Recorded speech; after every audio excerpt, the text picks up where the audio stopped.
तीन बहुओं का एक ही सपना।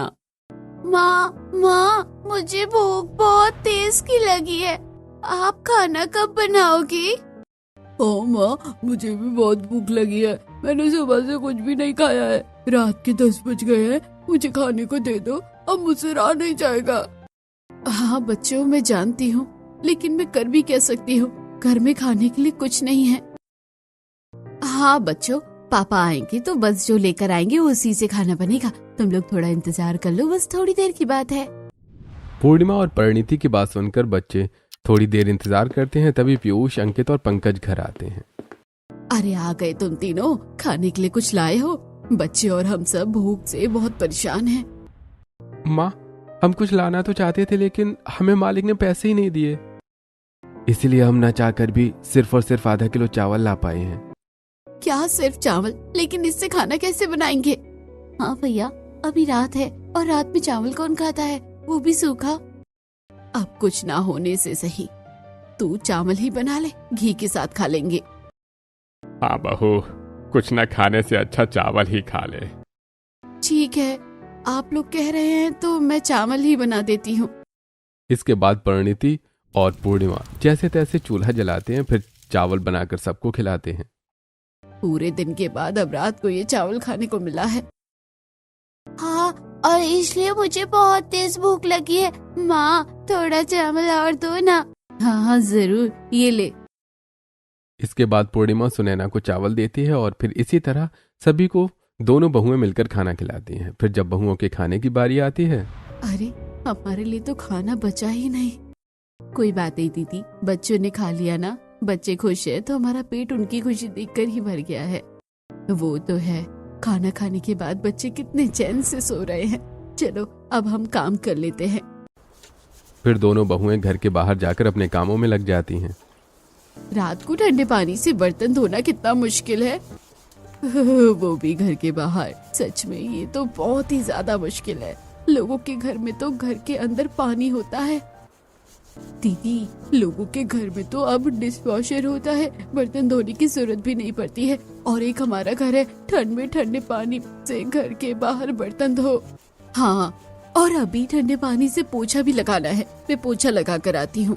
फिर पूर्णिमा पोछा लगाती है और परिणीति बर्तन मांजती है। उसके बाद दोनों सो जाती हैं। आधी रात में दोनों की नींद खुलती है और वो देखती हैं कि उनके बच्चे ठंड से कांप रहे हैं। इतनी ठंड के बावजूद बच्चों ने एक पतली सी फटी हुई चादर ओढ़ रखी है, ठंड तो उन्हें लगेगी ही ना।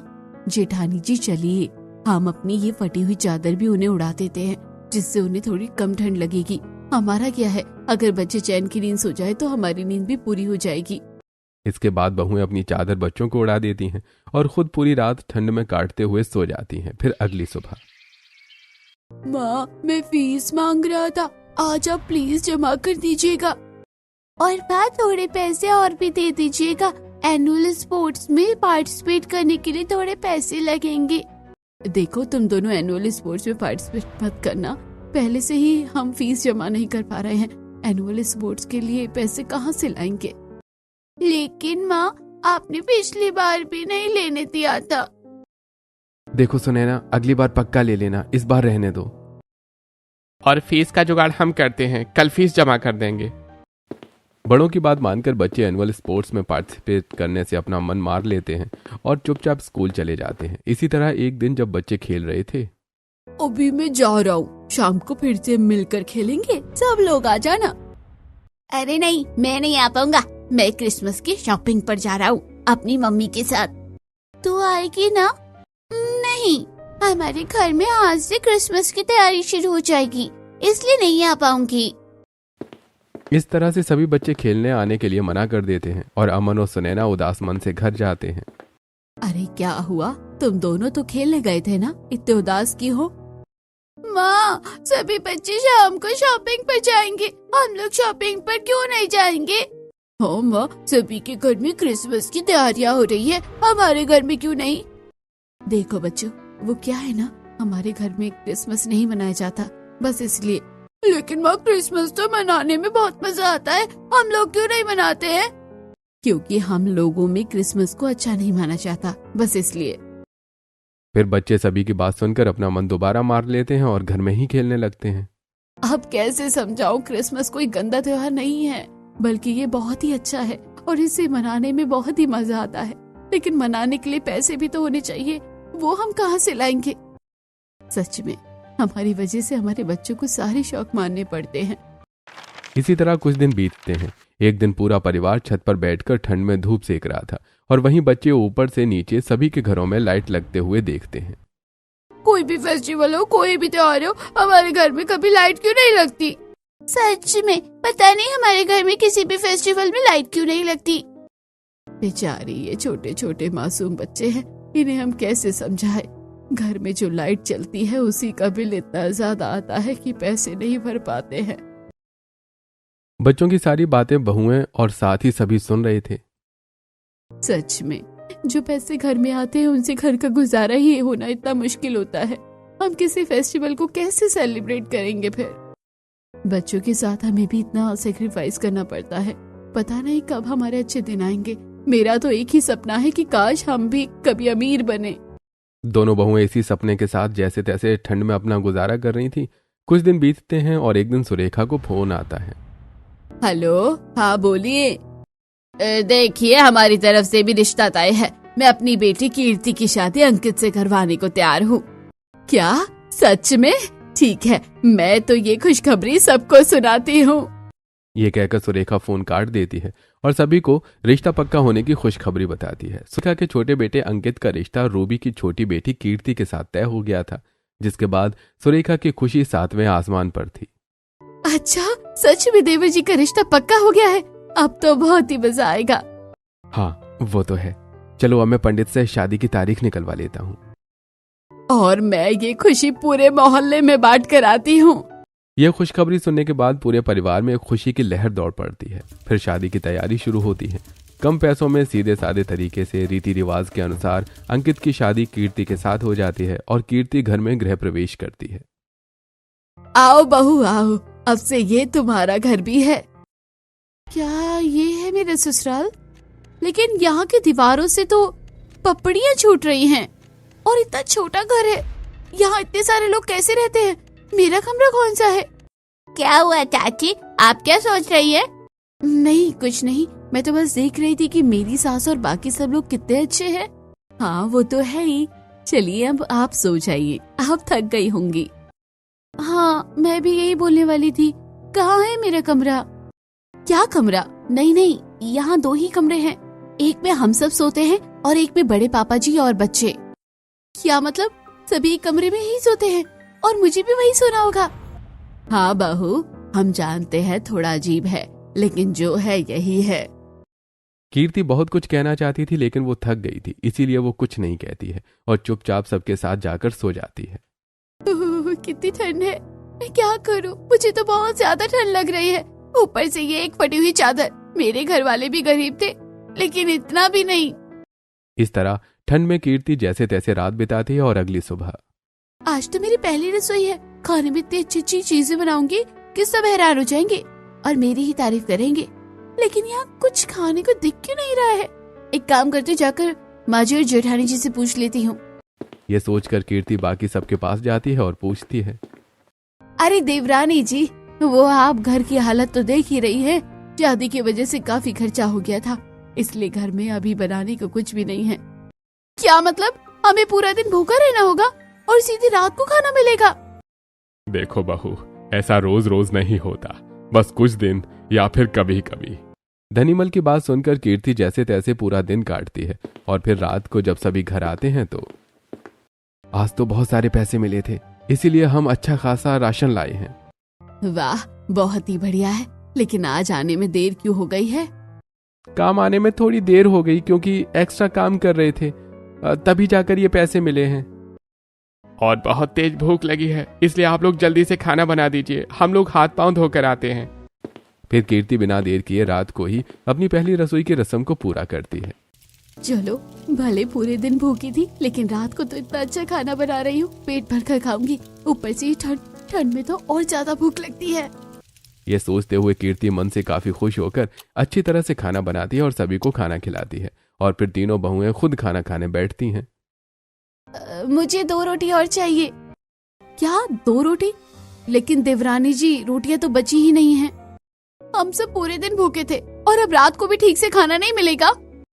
देखिए देवरानी जी, आप थोड़ा एडजस्ट करने की कोशिश कीजिए। मैं जानती हूँ आज आपका ससुराल में पहला दिन है, लेकिन फिर भी आपको इतनी सारी परेशानियां झेलनी पड़ रही है। हम कुछ कर भी नहीं सकते हैं, हमें माफ कीजिएगा। अरे नहीं नहीं जेठानी जी, आप क्यों माफी मांग रही है? कोई बात नहीं, गरीबी अमीरी तो चलती रहती है। वैसे भी मेरा पेट भर ही गया है, ज्यादा भूख नहीं लगी है। इतना कहकर कीर्ति खाने से उठ जाती है और फिर तीनों बहुएं घर का सारा काम करके सो जाती हैं। अब इसी तरह कीर्ति को भी अपने ससुराल में बहुत सारे सेक्रीफाइस करने पड़ते हैं और इसी तरह दिन बीतते हैं। एक तो ठंड, ऊपर से सारा काम भी ठंडे पानी में ही करना पड़ता है और एक ही चूल्हा है, ये जलने में पहले घंटे लगाता है। तभी वहाँ अमन और सुनैना आते हैं। चाची खाना बन गया क्या? अभी नहीं, वैसे तुम लोग घर पर हो, बाकी बच्चे तो स्कूल गए हैं। चाची वो लोग एनुअल स्पोर्ट्स में पार्टिसिपेट कर रहे हैं ना। अच्छा, तो तुम लोगों ने क्यों नहीं किया? वो मम्मी ने मना कर दिया और छोटी चाची ने भी बोला कि स्पोर्ट्स में पार्टिसिपेट करके कोई फायदा नहीं। ठीक है, तुम लोग आने दो अपनी मम्मी को, बात करती हूँ मैं उनसे। इतना कहकर कीर्ति अपनी जेठानी का इंतजार करने लगती है। फिर कुछ देर में उसकी जेठानी मार्केट से आती है। जेठानी जी, मुझे आपसे कुछ बात करनी है। हाँ बोलिए, क्या बात करनी है? जेठानी जी, आपने अपने बच्चों को एनुअल स्पोर्ट्स में पार्टिसिपेट क्यों नहीं करने दिया? हमें इससे कोई दिक्कत नहीं थी, लेकिन एनुअल स्पोर्ट्स में पार्टिसिपेट करने के लिए पैसे लगते हैं। हम वो पैसे कहाँ से लाते, इस वजह से हमने उन्हें मना कर दिया। ओह सॉरी, मुझे पता नहीं था। इसके बाद सभी लोग अपने अपने कामों में लग जाते हैं। बेचारे बच्चे, इतनी छोटी सी उम्र है, उन्हें कितनी सारी कुर्बानियां देनी पड़ रही है। उन्हें अपने सपनों को इतना नजरअंदाज करना पड़ रहा है। काश मैं उनके लिए कुछ कर पाती। अब अक्सर कीर्ति यही सोचती रहती है। एक दिन जब तीनों बहुएं मार्केट से सब्जियां लेकर लौट रही थीं। सच में रोज रोज ठंड में इतनी दूर मार्केट जाकर सब्जियां लेनी पड़ती हैं, क्या ही बताएं। ऊपर से ये ठंड और फिर हमारा एक छोटा सा घर, न उसमें फ्रिज है और न ही सब्जियां रखने की कोई जगह जिससे सब्जियां एक ही बार में ढेर सारी ले ले। सच में एक एक पैसा बचाने के लिए हमें कितना सब कुछ करना पड़ता है। काश हमारा भी कोई बड़ा सा घर होता और हम लोग भी अमीर होते। तीनों बहुएं बात करते हुए जा ही रही थी कि तभी उनके सामने एक बड़ा सा बंगला दिखाई देता है। रुकिए रुकिए, ये देखिए देवरानी जी, ये घर कितना बड़ा है। हाँ, और ये कितना अच्छा भी है। काश ये घर हमारा होता। तीनों बहुओं की बातें वहाँ खड़ा गार्ड सुन रहा था। अरे ओ मैडम, पहले इस घर के अंदर रखा एक सामान खरीदने के लिए पैसे जुटाओ, फिर इस घर को खरीदने के सपने देखना। भैया, आप ऐसे क्यों बात कर रहे हैं? हम तो बस घर देख रहे हैं। हाँ, तो इस घर को देखने की भी तुम्हारी औकात नहीं है। चलो जाओ यहाँ से, इस घर की शोभा खराब कर रहे हो तुम लोग, भिखारी कहीं के सब। आप पहले तमीज से बात कीजिए, हम भिखारी नहीं हैं। अरे तीनों भिखारी ही हो, भिखारियों जैसे कपड़े पहनी हो। सिक्योरिटी गार्ड की बातें सुनकर कीर्ति का गुस्सा साथ में आसमान पर चढ़ जाता है और वो गार्ड से चिल्ला कर कहती है, हमारे पास पैसा नहीं है, इस वजह से आप जो मन में आए हमें कह रहे हैं। लेकिन याद रखिएगा, एक दिन ऐसा आएगा जब इस घर को हम लोग खरीद कर रहेंगे और आप हमारे यहाँ नौकरी करेंगे। ये कहकर कीर्ति अपनी जेठानियों के साथ वहाँ से घर आ जाती है। एक बात बताइए देवरानी जी, आपने उस घर को खरीदने की बात कह तो दी, लेकिन हमारे पास इतने पैसे कहाँ हैं कि हम उस घर को खरीद पाए? पैसे नहीं है तो हम पैसे कमाएंगे। अब मेरा बस एक ही सपना है, अमीर बनना और अपने सपनों को पूरा करना। हाँ, हमारा भी यही सपना है। अब हम उस सिक्योरिटी गार्ड को मजा चखा कर दिखाएंगे। मेरा भी यही सपना है कि हम अपने परिवार की सारी जरूरतें पूरा कर सके, लेकिन हम ऐसा करेंगे कैसे? हमें तो पढ़ना लिखना भी नहीं आता। जेठानी जी, जरूरी नहीं है कि पैसे कमाने के लिए पढ़ना लिखना आता हो। मतलब ये कि अब हम खेती करेंगे। वैसे भी हमारे पास खेत तो है ही, और आज ही हम माँ जी से बाकी सबसे परमिशन भी ले लेंगे। इस फैसले के बाद तीनों बहुएं अपने सपने को पूरा करने के लिए जी जान लगा देती हैं। माँ जी, हमारे पास एक खेत है। हाँ, लेकिन वो बंजर पड़ा है, उसमें खेती करने वाला कोई नहीं है। कोई बात नहीं माँ जी, उस बंजर खेत को हम अब हरा भरा करेंगे। अरे लेकिन क्यों? देखिए, आपकी जो तीनों बहुएं हैं उनका एक ही सपना है। अब आपकी तीनों बहुएं उस सपने को पूरा करने के लिए मेहनत करेगी। अरे, मेरी 3 बहुओं का एक ही सपना है, लेकिन वो क्या है? जब हमारा सपना पूरा हो जाएगा हम आपको बता देंगे। इतना कहकर तीनों बहुएं सभी को खाना खिलाती हैं, खुद भी खाना खाकर सो जाती हैं और अगली सुबह ही 5 बजे। जेठानी जी उठ जाइए। अरे इतनी ठंड में सुबह 5 बजे, लेकिन क्यों? लगता है कि आप हमारा सपना भूल गई। अरे हाँ, हमारा सपना, उसे पूरा करने के लिए तो हमें अब रोज सुबह 5 बजे ही उठना पड़ेगा। अरे हाँ, मैं तो भूल ही गई थी। चलिए जल्दी से घर का सारा काम कर लेते हैं और फिर खेत में भी तो जाना होगा। ये सोचकर तीनों बहुएं सुबह 5 बजे ही उठकर घर का सारा काम कर देती हैं और 10 बजे ही बाजार के लिए निकल जाती हैं। हमें खेती करने के लिए बीज लगेंगे और एक तो कुछ और भी चीज, हम वो कहाँ से लाएंगे? देखिए, मैं अपने मायके में खेती करती थी, मुझे खेती अच्छी तरह से करना आता है, लेकिन सामान भी तो होना चाहिए। एक काम करते हैं, हम कुछ दिनों के लिए उधार में खेती करने का सारा सामान खरीद लेते हैं, उसके बाद खेती करना शुरू कर देंगे, फिर जब पैसे मिलेंगे उन्हें लौटा देंगे। ये सोचकर तीनों बहुएं दुकान से उधार पर खेती का सामान खरीदती हैं और अपनी बंजर खेत में आ जाती हैं। ये खेत तो हमारे एक्सपेक्टेशन से भी ज्यादा बंजर है, इसे हरा भरा कैसे करेंगे?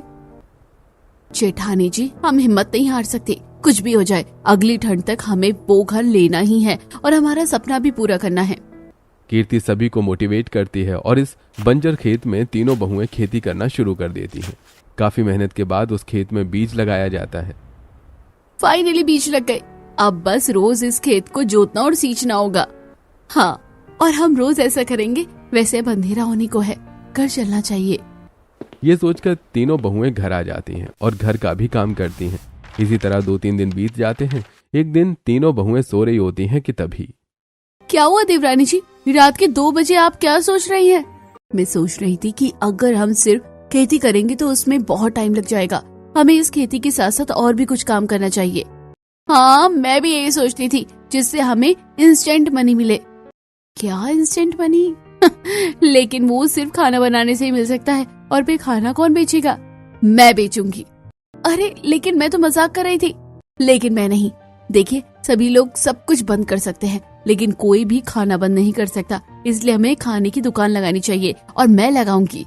लेकिन देवरानी जी कैसे? वो मैं कल सुबह बताती हूँ। ये कहकर कीर्ति एक गहरी सोच के साथ सो जाती है। अगले दिन सभी के सामने अपना सुझाव रखती है।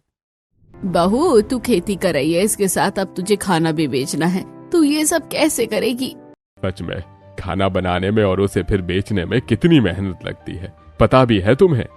शायद आप लोग भूल गए हैं, मैं जिस घर से आई हूँ उस घर की भी फाइनेंशियल कंडीशन बहुत खराब थी, इसलिए मैं कैंटीन में काम किया करती थी, तो मुझे ये नॉलेज है कि किसी कैंटीन या फिर ठेले को कैसे चलाते हैं।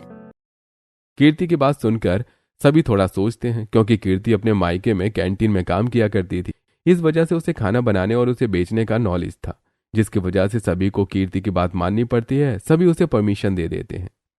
देवरानी जी, आपने खाना बेचने का तो सोच लिया, लेकिन आप बेचेंगे क्या और ठेला कहाँ से लाएंगे बेचने के लिए?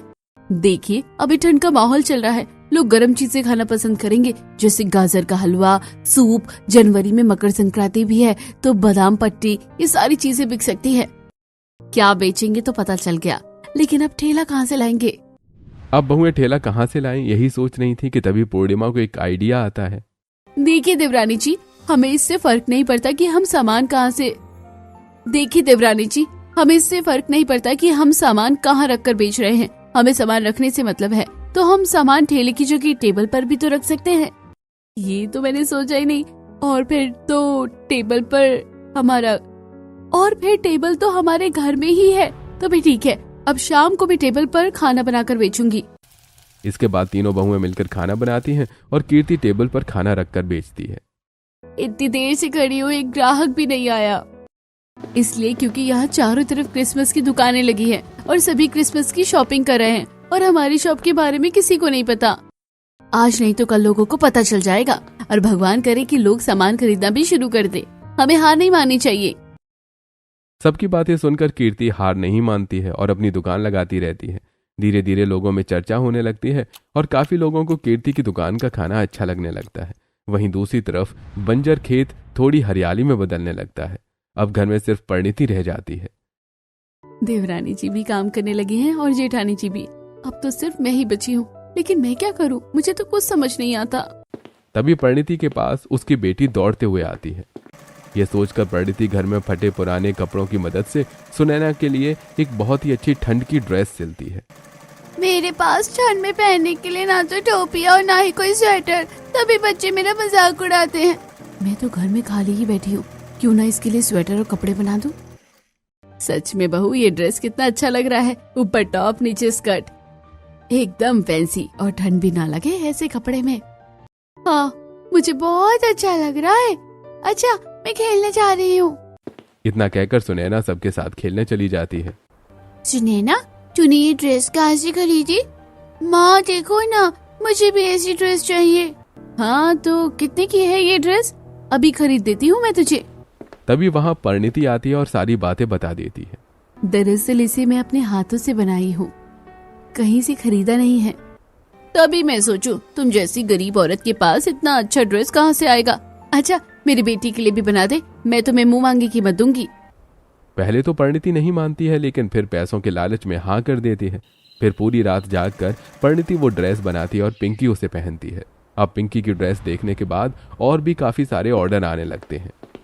अरे जेठानी जी, आपने तो बिना बताए ही अकेले अकेले बिजनेस खोल लिया। अरे नहीं, मैंने कोई बिजनेस नहीं खोला था, मैंने बस सुनैना के लिए ड्रेस बनाई थी, फिर निहारिका के कहने पर उसकी बेटी के लिए, और तब इतने ऑर्डर आ रहे हैं। हाँ, तो अच्छी बात है ना, आप भी कपड़े सिलकर बेचने का काम शुरू कर दो। हम तीनों का जो एक सपना ही है उसे पूरा करने में। पूर्णिमा की बात सुनकर परिणीति भी कपड़े सिलकर बेचने का काम शुरू कर देती है। अब इस तरह तीनों बहुएं अलग अलग काम करने लगती हैं। घर में 3-3 जवान बेटे हैं, उसके बाद भी देखो बहुएं काम कर रही हैं। सच में, कोई खेती कर रही है तो कोई कपड़े बेच रही है तो कोई ठेला खोलकर बैठी हुई है। अरे लेकिन हमें क्या, वैसे भी कितनी अच्छी बात है ना, सुलेखा की तीनों बहुएं कितनी अच्छी है, कितना काम करती है, घर का भी और बाहर का भी। इस तरह आसपास के कुछ तरीकों और कुछ तानों के बीच में तीनों बहुएं अपने सपने को पूरा करने में लगी रहती हैं। सुबह 5 बजे। मैं झाड़ू लगा रही हूँ, आप जल्दी से पोछा लगा दीजिए। हाँ, मैं पोछा लगा रही हूँ देवरानी जी, आप जल्दी से सबके लिए नाश्ता बना दीजिए। इस तरह रोज रोज सुबह 5 बजे उठकर काम करती थी, फिर रात को 2 बजे तक। बहू, तू अब तक जाग रही है, सोना नहीं है क्या? माँ जी, ये ऑर्डर कंप्लीट कर लूँ फिर सो जाऊंगी। सच में मेरी बहुएं कितना मेहनत कर रही हैं, रोज सुबह उठती है, रात को देर से सोती है, घर भी संभालती है, बाहर का भी। पता नहीं मेरी तीनों बहुओं का एक ही सपना है, लेकिन वो सपना क्या है? इन्हीं सब के बीच पूरा 1 साल बीत जाता है और फिर से ठंड आ जाती है। 1 साल की पूरी कड़ी मेहनत के बाद तीनों बहुओं का सपना पूरा होता है। पूर्णिमा खेती करने के लिए अपने अंदर कुछ लोगों को रख लेती है। कीर्ति ठेले की जगह एक रेस्टोरेंट खोलती है और परिणीति पूरे गांव की सबसे बड़ी फैशन डिजाइनर बन जाती है। आज हम तीनों का सपना पूरा हो गया, हम लोग बहुत अमीर बन गए हैं। नहीं, हमारा सपना अभी भी पूरी तरह से पूरा नहीं हुआ है। क्या? लेकिन कैसे? हमारे पास तो अभी सब कुछ है। हाँ, हमारे पास सब कुछ है, लेकिन वो नहीं जिसकी वजह से, जिसके लिए हमने ये मेहनत शुरू की थी। हमारे पास फैक्ट्री, रेस्टोरेंट, फार्म सेंटर सब कुछ है, लेकिन वो नहीं। लेकिन क्या देवरानी जी? पूर्णिमा के पूछने पर कीर्ति उसके कान में वो सपना बताती है और फिर बहुओं का जो एक सपना था उसे बहुएं अगले ही दिन पूरा करती हैं। माँ जी, मेरे मायके में शादी है, वहाँ से ये सारे कपड़े आए हैं, आप लोग इन कपड़ों को पहनकर तैयार हो जाइए। इतने अच्छे कपड़े? वो कपड़े अच्छे हैं इसलिए तो पहनने को बोल रहे हैं, पहन लीजिए। फिर बहुओं की इज्जत से पूरा परिवार एक अच्छे गेटअप में आता है, जहां सभी एक से बढ़कर एक लग रहे होते हैं। फिर तीनों बहुएं पूरे ससुराल वालों को लेकर उस बंगले के पास पहुंचती हैं। अरे बहू, तूने कहा था कि तेरे मायके में शादी है, तो तू हमें यहाँ कहाँ लाकर खड़ा कर दिया? ये बंगला तो बंद है, किसका बंगला है ये? माँ जी, ये हम लोग सबका बंगला है और यही था आपकी तीनों बहुओं का सपना। आइए अब इस घर के अंदर चलते हैं। कीर्ति की बात सुनकर पूरा ससुराल हैरान रह जाता है। फिर तीनों बहुएं अपने सास ससुर के हाथों घर का गृह प्रवेश करवाकर घर के अंदर प्रवेश करती हैं। क्या सच में ये हमारा घर है? हाँ माँ जी, बिल्कुल। और सिर्फ घर ही नहीं, बल्कि इस घर के सामने वाला रेस्टोरेंट के पीछे फैक्ट्री, वो सब हमारी है। ये सारी बातें सुनकर पूरा ससुराल बहुत ज्यादा खुश होता है और बहुओं की तारीफ करता है, साथ ही आसपास के लोग भी जो गृह प्रवेश में आए थे। एक बात तो है, हम तेरी बहुओं को ताने मार रहे थे, लेकिन सच में अगर बहू को छूट दी जाए तो वो हर चीज हासिल कर सकती है। अगर बहू को बेटी की तरह रखा जाए तो वो न सिर्फ अपने सपने बल्कि अपने साथ अपने ससुराल वालों के भी सपने को पूरा कर सकती है। सभी तीनों बहुओं के सपनों की तारीफ कर रहे होते हैं कि तभी बाहर खड़ा सिक्योरिटी गार्ड घर के अंदर आता है। अरे आप तीनों यहाँ, आपकी हिम्मत कैसे हुई इस घर के अंदर आने की? तभी घर का पुराना मालिक घर के अंदर से आता है। तुम्हारी हिम्मत कैसे हुई घर के मालिक के इस तरह बात करने की? घर की मालिक? लेकिन ये तो आप है ना। मैं इस घर का मालिक था, लेकिन इन 3 बहुओं ने ये घर खरीद लिया है और अब से इस घर की मालकिन ये हैं। ये सुनते ही सिक्योरिटी गार्ड के पैरों तले जमीन खिसक जाती है और उसे अपनी गलती का एहसास होता है। अरे मुझे माफ कर दीजिएगा, मैंने आज से 1 साल पहले आपका बहुत मजाक उड़ाया था और आपने इस बंगले को खरीद कर मेरा मजाक बना दिया। मुझे इस नौकरी से मत निकालिएगा। हाँ हाँ ठीक है, आपको माफी मांगने की कोई जरूरत नहीं है और हम आपको नौकरी से भी नहीं निकाल रहे, लेकिन याद रखिएगा अगली बार कभी भी किसी गरीब का इस तरह मजाक मत उड़ाइएगा। सच में बहू, तुम जैसी बहू पाकर तो मैं धन्य हो गई। तुम तीनों बहुएं नहीं मेरी बेटियां हो और अब मैं तुम्हें अपनी बेटी ही मानूंगी। हाँ भाभी, मैं भी बहुत ज्यादा खुश हूँ कि मुझे आप जैसी इतनी प्यारी प्यारी और अच्छी भाभी मिली है। तीनों बहुओं का जो एक ही सपना था वो पूरा होने के बाद तीनों बहुएं और पूरा ससुराल खुशी खुशी रहने लगते हैं।